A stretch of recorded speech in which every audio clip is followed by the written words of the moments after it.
Dividend hunting in the world of healthcare. This is Industry Focus.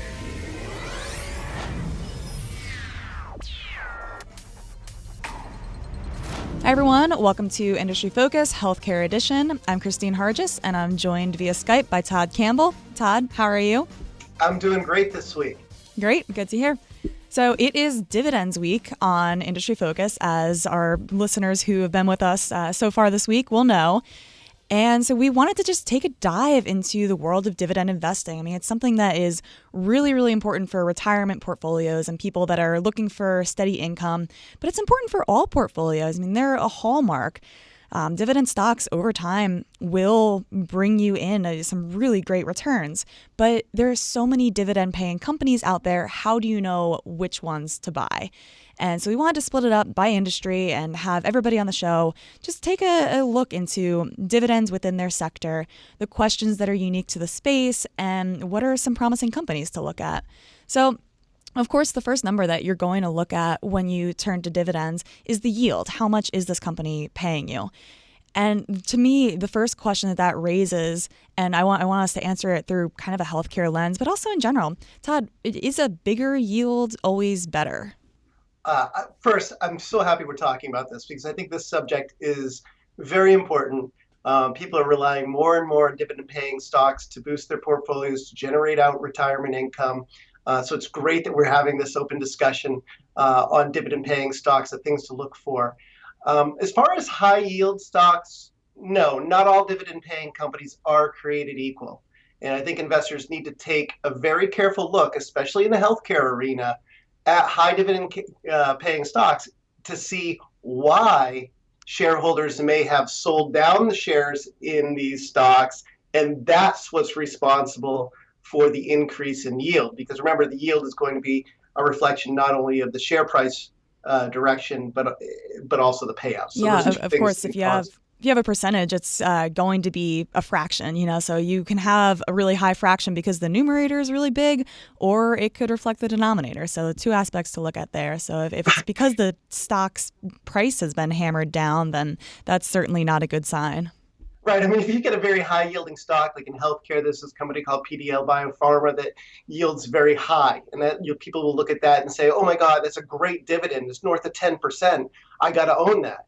Problem is, the stock has been cut in half in the past year because a lot of royalties that they're earning are the contracts that they have that are paying out those royalties are ending. So yes, you have to do your due diligence and make sure that if there's a high dividend yield, that there's no other reason why that dividend yield is high other than the stock is on sale.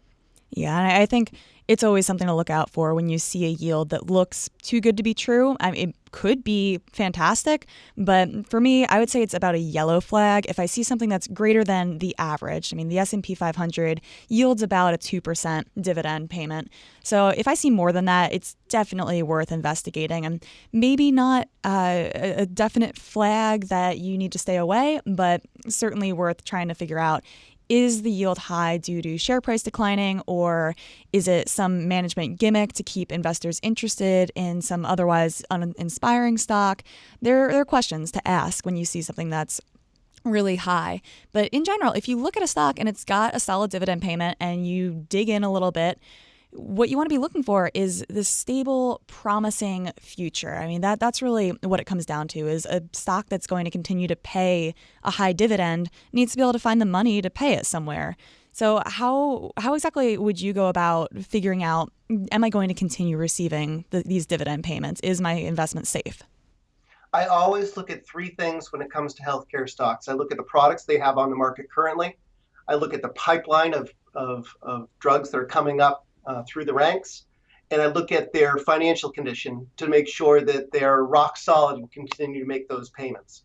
So to your point, yes, you want companies that are growing, not shrinking. You don't want to buy Polaroid or Radio Shack because they have a dividend yield in their businesses aren't growing. So make sure that you're looking for companies where the products that they currently market, the sales are growing. Make sure that their pipelines are filled with drugs that could be good top sellers and could offset the patent risk that exists in this industry, and then make sure that their balance sheet looks good. Yeah, patent risk is huge right now in healthcare. I mean, it's clobbering a lot of the industry giants, and it's making a lot of these yields look super attractive. I mean, for example, you take your GlaxoSmithKline, for example, they've got a 5.84% yield, which is super high for healthcare, but they're wrestling these patent woes, and I'm not sure if they're going to be able to replace the declining respiratory portfolio. They've launched some new drugs that they were hoping would take market share away from their Advair Diskus, which is a massively important drug to this company. Selling at a $4.8 billion annualized run rate, which is about 20%, I think, of Glaxo's total revenue. And the patent on Diskus, the inhaler device, that expires next year. So who knows when generic competition is going to enter and start eating away at that market share. But it's certainly one of those, we'll call them yellow flags again, where we're talking about, okay, we've got a high dividend yield. Why? And in this case, it's because they're losing patent protection on a very important drug. Yeah. I mean, for me, I don't really see a lot of promise for a dividend investor looking at GlaxoSmithKline. But on the other hand, I think one particularly promising company in the healthcare space only pays out a 2.09% yield. That company is Amgen. But their future, to me, looks promising enough. Would you agree, Todd? Amgen's an interesting stock. I mean, you can look at this company and say, wow, this is a pioneer because it was one of the first biotech companies to launch and roll out biologic drugs, generate lots of revenue, so much revenue that they were kicking out extra cash that they could then return in the form of dividends. Typically, in healthcare, you're talking about dividend-paying stocks are typically pharmaceutical companies or medical device companies, not biotechnology stocks like Amgen. So you could look at that and say, wow, Amgen's got one of the longest track records in biotech of paying out money back to shareholders via the dividend. What's its business look like? You could argue that it looks really good because they're working on a ton of new products, including Repatho, which was recently approved for the treatment of high cholesterol levels, and that could be $1 billion drug. They've also got 9 different drugs in trials that could be generic alternatives of top-selling medications called biosimilars. Those biosimilars could be coming in the market in the next few years and generate billions of dollars in revenue for the company that way as well. But there are also some risks with Amgen, namely biosimilars that are being developed at other companies that would challenge Amgen's drugs.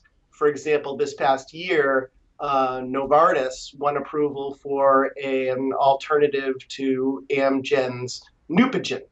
And recently, last week, I believe, Sandoz, which is Novartis' generic unit, filed for approval of a biosimilar to Neulasta. Now, those two drugs have, a $5 billion a year run rate, and Amgen has $20 billion in sales. So, this is one situation where I feel like they've got enough in their pipeline to not for this not to be a problem.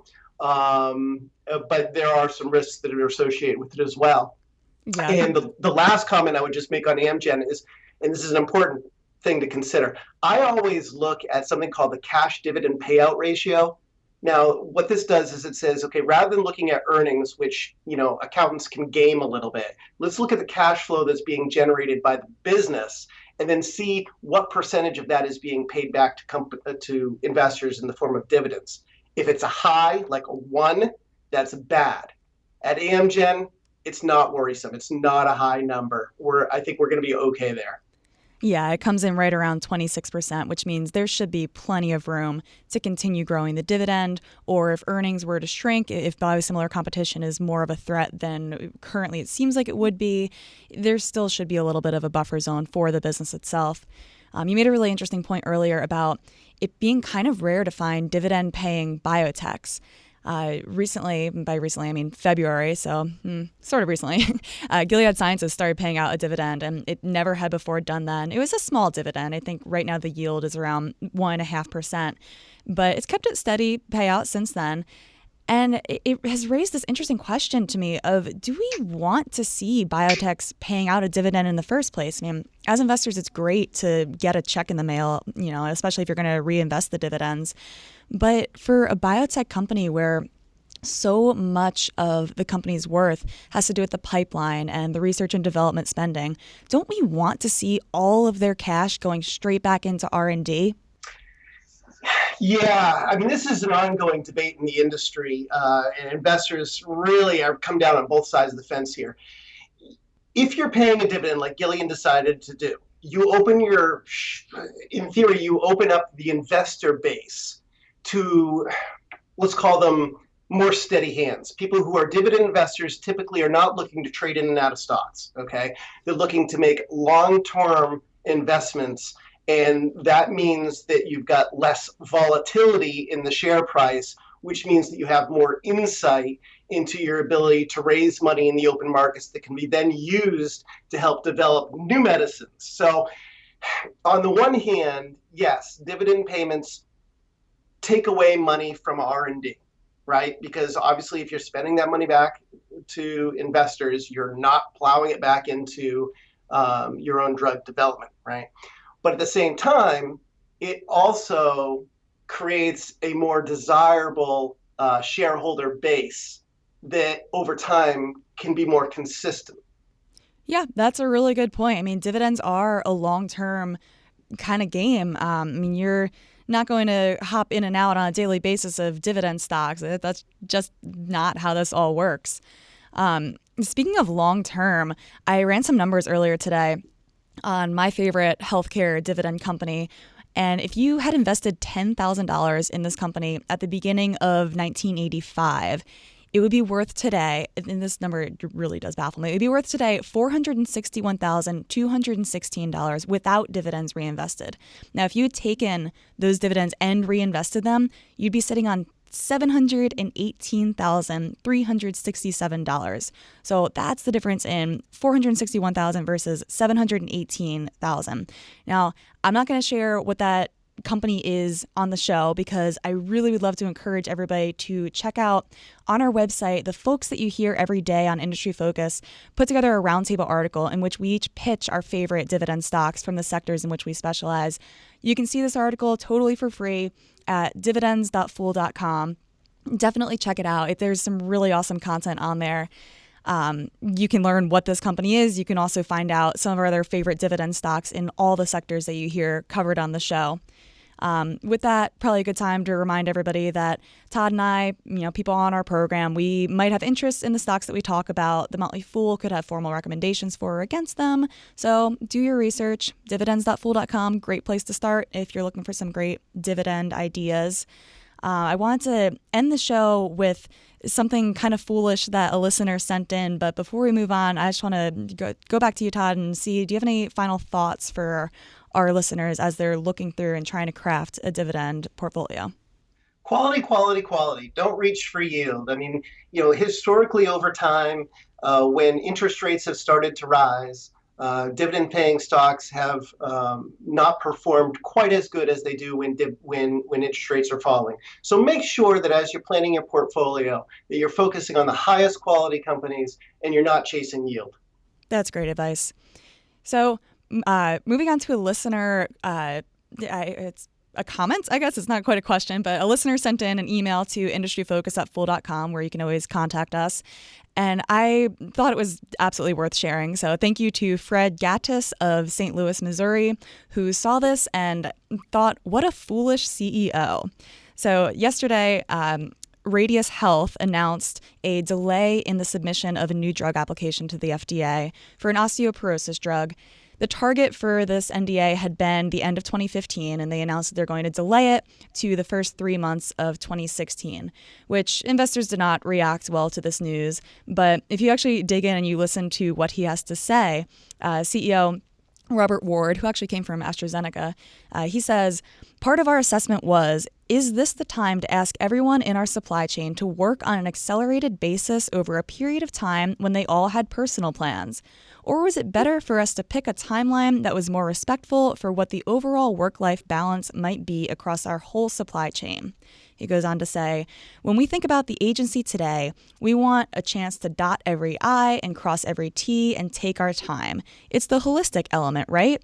So it's individuals in the company who just completed a huge milestone of submitting our MAA. Did we really want to ask them to skip Thanksgiving and Christmas this year? How cool is that? Very cool. Very cool. This is an interesting company because they're doing some fantastic things in developing new therapies for osteoporosis, a very important condition. They've already filed. They've raced to file in Europe, and that's now done with. And you're still going to see this filing occur early next year. So it's not like this is going to radically change their business plans. And I think that this just shows you that there's a human element that's involved in all businesses that shouldn't be ignored. Absolutely. And especially when you're in the business of healthcare, there's the human element of you being the worker who's developing these drugs. And then there's the human element of the product, being able to change lives with your work and have that fulfillment. And on that warm and cheery note, we'll sign off for now. Thanks for listening.